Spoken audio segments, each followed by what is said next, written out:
Neighbor treated my property like a landfill for years, then I got it all on camera and now he's threatening a lawsuit.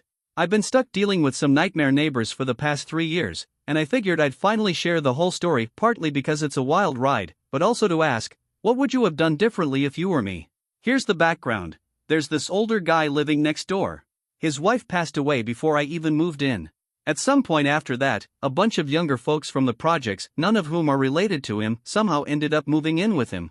They don't pay rent, they just squat there, totally taking advantage of the old man. I have no clue how they even met. Now you'd think the freeloaders would be the biggest problem, but it's actually the old man himself who's caused me the most headaches. I wish I could post pictures to really show you the setup, but I'll try to paint a clear enough picture with words. My house sits farther back from the road than theirs, and from my front door, I have a pretty clear view of their backyard. The old guy has this habit where he'll drive across his yard right up to his front door to unload groceries, which, okay, I get. It's easier for him, and I'm not against that part.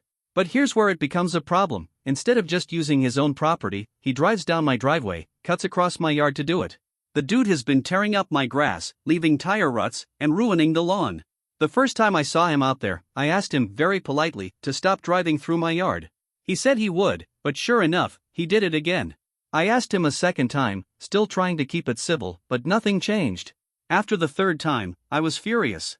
I stormed over to his house and banged on the door, but no one answered. So, I went back home, wrote an angry note, and taped it to his front door with packing tape. I told him if it happened again, I'd be calling the police. And no surprise, it did happen again. So after the fourth time, I went ahead and contacted the police. Thankfully, they got involved and told him to stop. That finally did the trick. He hasn't driven across my yard since. Thank God. But unfortunately, the drama didn't end there. After all that nonsense, I decided to install Ring cameras on my property. And just last month, one of those cameras caught something that blew my mind. The old man straight up dumped a big old box TV on my land. I own a pretty sizable piece of property, including some woods behind my house. He also has woods on his side, and a fenced-in yard, so he had no reason to touch mine. But this man rode his lawnmower across my front yard, then my side yard, then all the way into the back, into my woods, and just dropped the TV a few feet past the tree line. It wasn't even hidden well.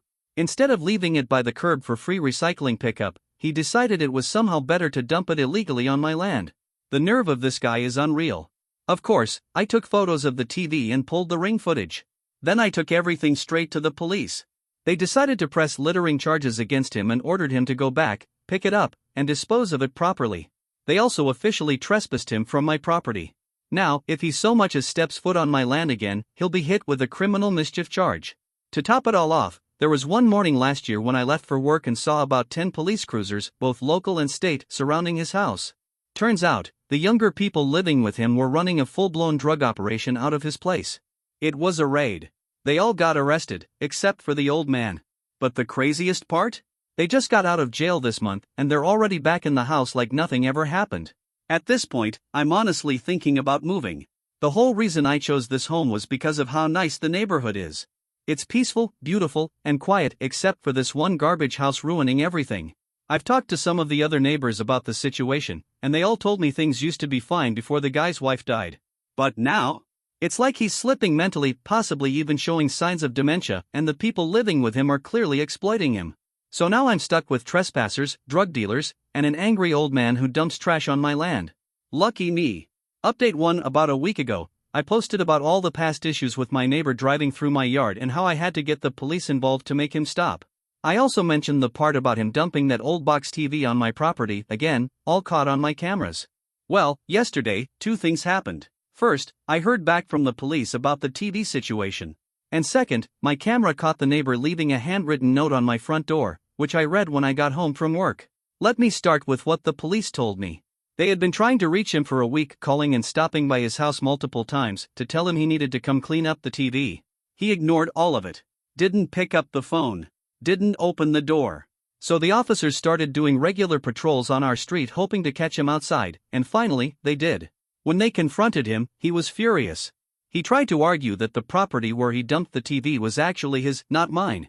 Which is ridiculous. There's literally a fence separating our yards, and the land in question is clearly mine. But even then, the cops told him it didn't matter whether the land belonged to him or me, dumping e-waste in the woods is still illegal. They gave him a deadline. he had 3 or 4 days to remove the TV, or he'd get hit with a citation. So that was earlier yesterday. Then, right around lunchtime, my ring cam caught him walking up to my door and leaving a note. The note basically said, "You have until June 1st to trim the branches of the tree on your property that are dropping sticks and leaves onto my yard, or I'm filing a civil lawsuit against you. I'm tired of cleaning up after your tree." Naturally, I wasn't just going to ignore a threat like that, so I looked up the local and state laws to see what my rights are. I also went straight to the police station to report what happened so there would be a record. The officers at the station told me not to worry. They know what this guy is like. According to them, he's just throwing a tantrum because I got him in trouble, and now he's trying to find anything to hold over me. They said he's not actually going to file a lawsuit, and even if he did, it wouldn't go anywhere. In our state, the law is clear: if a tree branch crosses onto your property, you have the right to trim it back to the property line. But the tree owner isn't responsible for leaves or small debris that naturally fall. The police confirmed this too. It's not my problem. Plus, let's be real, the tree is perfectly healthy. It's not dropping anything major, and it's nowhere near anything that could cause damage. And even if something did happen, that's what homeowners insurance is for. Bottom line, he's reaching hard. It's obvious he's still bitter that I got the police involved and exposed his nonsense. He's grasping at whatever he can to make my life difficult, but the truth is, he has no legal ground to stand on. I've followed the law every step of the way, and he hasn't. To be honest, I know him well enough by now to say this confidently: he just wants attention, and I'm not giving it to him. If he had actually come to me in a calm, respectful way about the tree, I probably would have worked something out with him. But the second he decided to slap a threat on my door without talking to me? Yeah, that ship sailed. The amount of hassle he's put me through over the last few years, ripping up my yard, dumping his trash, inviting criminals into the neighborhood, makes a few leaves on his lawn look like nothing. Maybe if he ever stops trespassing on my land and learns how to be a decent human being, I'll consider being neighborly. But until then, he can deal with the tree. I honestly can't believe people like this exist. If you want more context, check out my last post. These folks are the worst kind of neighbors: selfish, disrespectful, and somehow proud of it. Honestly, I'm really bummed that things turned out this way. The whole reason I bought this house in the first place was because I fell in love with the neighborhood. But of course, I had to end up living right next to the one house filled with trespassers and drug dealers. Just my luck. FML. I've decided it's time to start seriously looking for a new place. I'm incredibly grateful to the local police. They've been understanding and responsive every time I've called, but it's become clear that no matter how many reports I file or how many times these people stir up trouble, the chaos won't stop unless they're removed from the house, or I pack up and leave. I keep to myself. I'm just a quiet, single guy who minds his own business and wants to enjoy his home in peace. But at this point, I think it's time to start over somewhere else. Anyway, I hope my mess of a situation has at least been somewhat entertaining to read. I'll probably have another update after the first week of June, depending on how things go. And hey, if you think you'd have handled anything differently, I'd love to hear it. Thanks for sticking with me. Update 2. This will likely be my final update on this saga unless something major comes up later on. I honestly don't think there's much else to say, but a few things have happened since my last post, so here's a quick rundown. First off, it's now June 3rd, and as expected, I didn't do a single thing about that tree. After talking with several people, including law enforcement, and doing my own research, it's crystal clear that I'm not responsible for trimming it. I haven't heard a word from the neighbor since he left that note. No follow-up letters, no mailbox drama, nothing. Exactly like we predicted, just a lot of noise and no real action. He was just mad that I got the cops involved and wanted to intimidate me, but it totally backfired. Also, the box TV? Gone. I have no clue where he ended up putting it. Never saw it out for garbage pickup, so maybe he just tossed it in his own woods. Honestly? Don't care.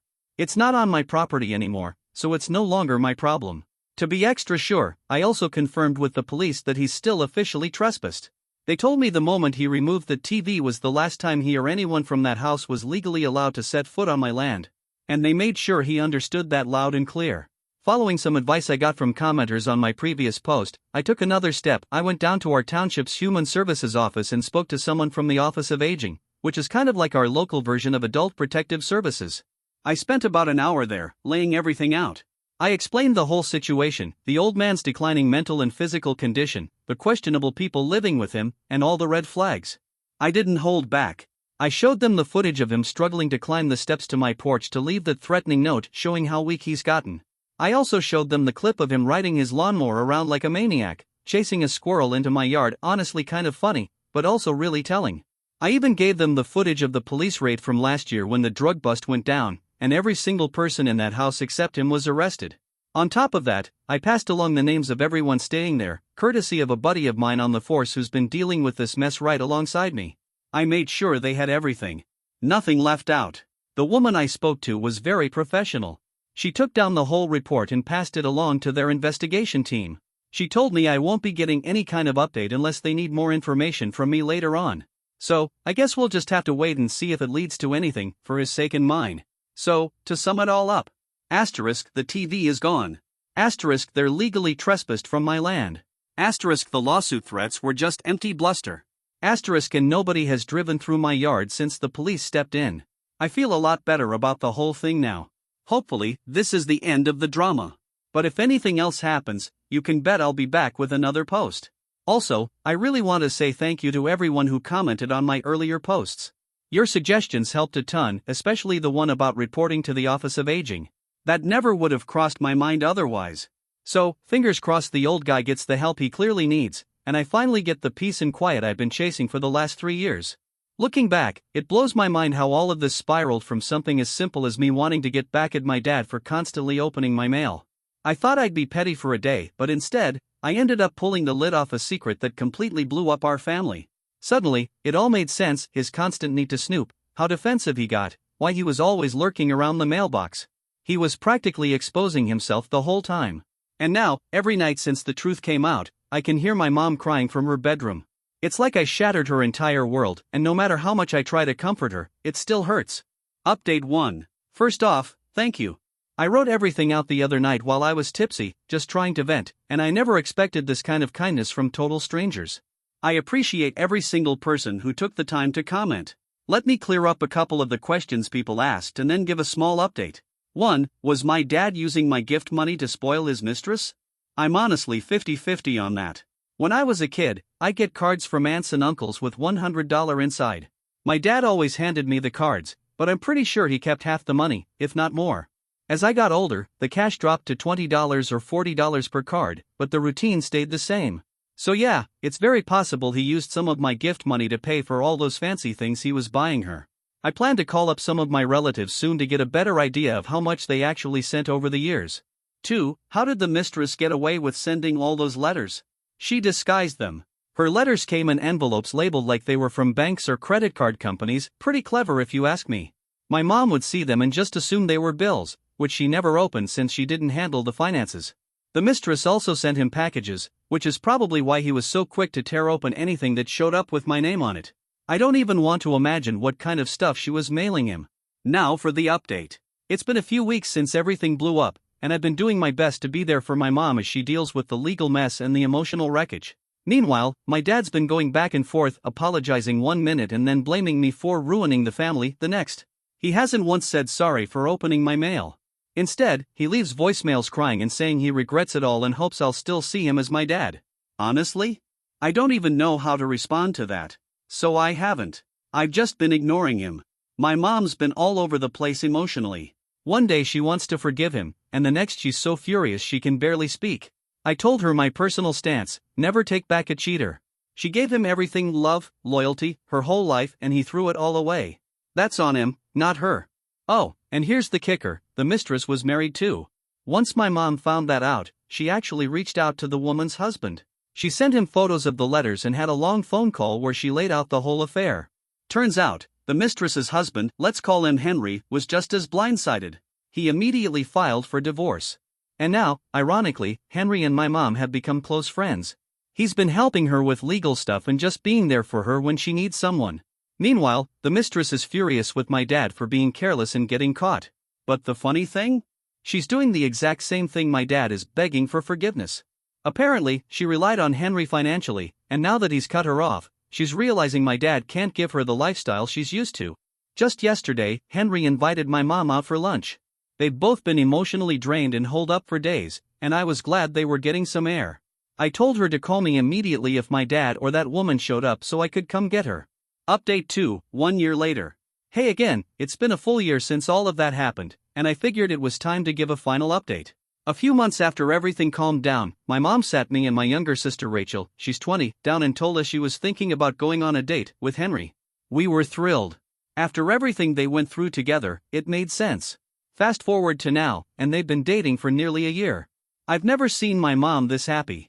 Henry treats her with kindness and respect, something my father never truly gave her. She's changed, too. She went from being soft-spoken and hesitant to this strong, radiant woman. The difference is honestly incredible.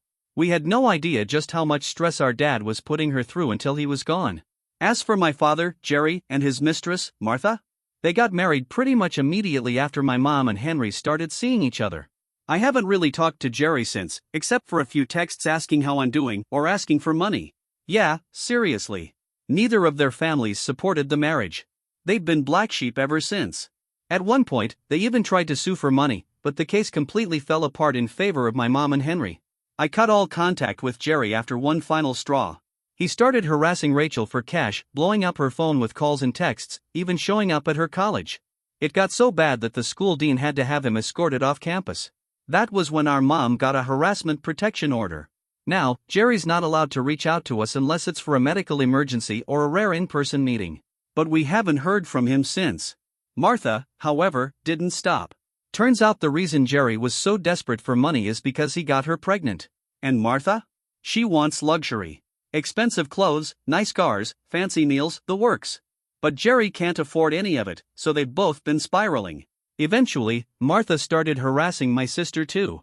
She even showed up at our front door one day, demanding to speak to Henry. She claimed he was a monster for leaving a poor pregnant woman with nothing. Henry wasn't having it. He opened the door, looked her dead in the eye, and said, "Was it not cruel of you to cheat on the man who gave you a mansion, designer handbags, a luxury car, vacations, and love? You've got some nerve calling me cruel after everything you took from me. You're lucky I didn't sue you for a dime." Then he shut the door. Martha lost it. She threw a tantrum, pretended her water broke by squeezing a water bottle onto the porch, and started screaming for help. Thankfully, the police came and escorted her to the hospital, and we had everything recorded on our Ring doorbell to show them exactly what happened. So yeah, it's been a wild ride.